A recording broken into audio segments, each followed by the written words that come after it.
Hello everyone.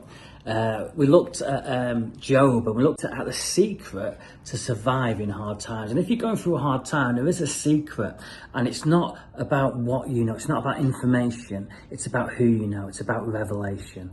And so we've got to have a revelation of understanding, seeing things from God's perspective. And we looked at Job yesterday, and how he understood that he was in a test. He understood that through the test that he would come through. And he says in Job 23 that he's going to come through like gold as he comes through the test, as he passes the test. And in our lives there are tests that we go through, but Job had the perspective that he was going to come through, and he came through, and God blessed him incredibly.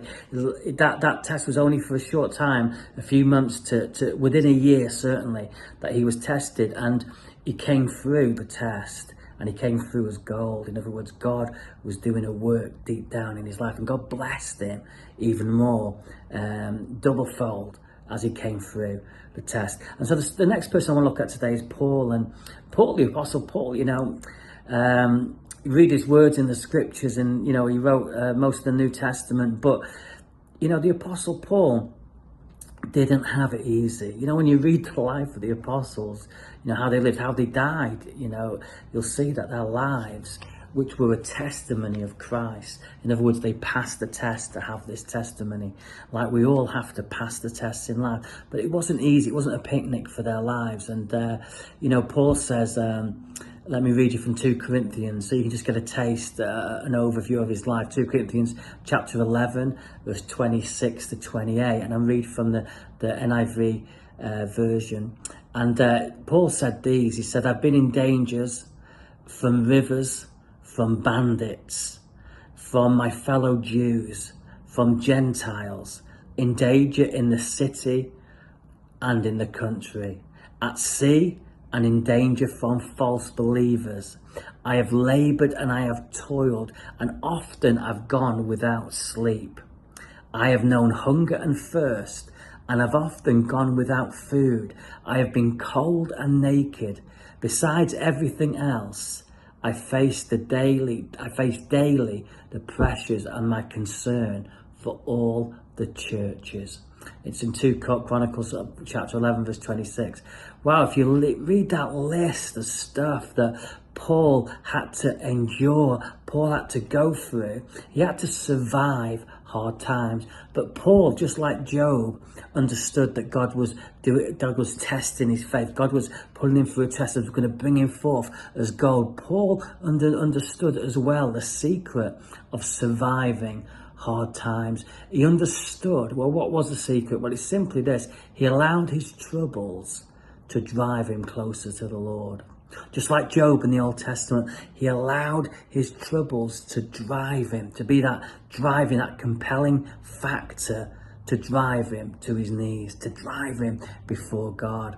And he goes on to say, he allowed his troubles to drive him, and he goes on to say, that he was more glad about his weaknesses, so that Christ's power may be shown or rest upon him.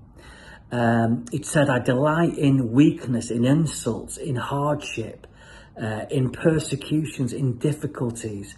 This is the reason, for when I am weak, then I am strong. That's in 2 Corinthians 12, verse 9 and verse 10. So here's Paul, he's saying, I go through all this stuff. I understand my weaknesses, I understand who I am, but I've got a revelation of who God is. It's not about what I know, it's about who I know. And he says, I've got a revelation that even in my hardship, even in those things that are tough in my life, even though I'm concerned for all the churches and all these things that are happening in my life, in my weakness, I'm going to glorify God. I'm going to delight in weakness, in insults, in hardship, in persecutions. How can we delight in persecution just like Paul? Well, if you're a believer, if you have God's perspective, you can. And he says, when I am weak, then I am strong. Do we understand that statement that Paul is saying? That in my weakness, his strength is made perfect. In other words, he's saying, in the weakness, in the trial, in the test, here's what happens. It pushes me. It drives me to seek God. It drives me to know Christ and to draw close to Christ and to draw from his strength in those times. That's the secret, guys, of of surviving hard times in your life is allowing them to be a lever to push you to seek God, to push you towards him in a greater measure. That's the secret. You want to survive some tough times maybe you're going through in your life. Learn from Job. Learn that God is testing him so he can have a testimony of God's grace and power, and that in the end he will come through like gold. Learn from Paul that in his weakness he knew the strength. And he glorified, he was happy in the things he went through, the persecutions, the insults, the hardships. Why? Because he put his trust in God. Because he knew in his weakness, God could draw close and he could know God's strength and God's power and might. Amen. Be blessed. Know the secret of surviving hard times, and you will survive and you will come through whatever it may be. You can come through if you understand not just what you know. Don't rely on what you know, but rely on who you know. Get to know Jesus. Let him push you. Let him drive you. Let him be the center of your life, and you'll come through every trial, every test in life in Jesus' name. Be blessed, everyone.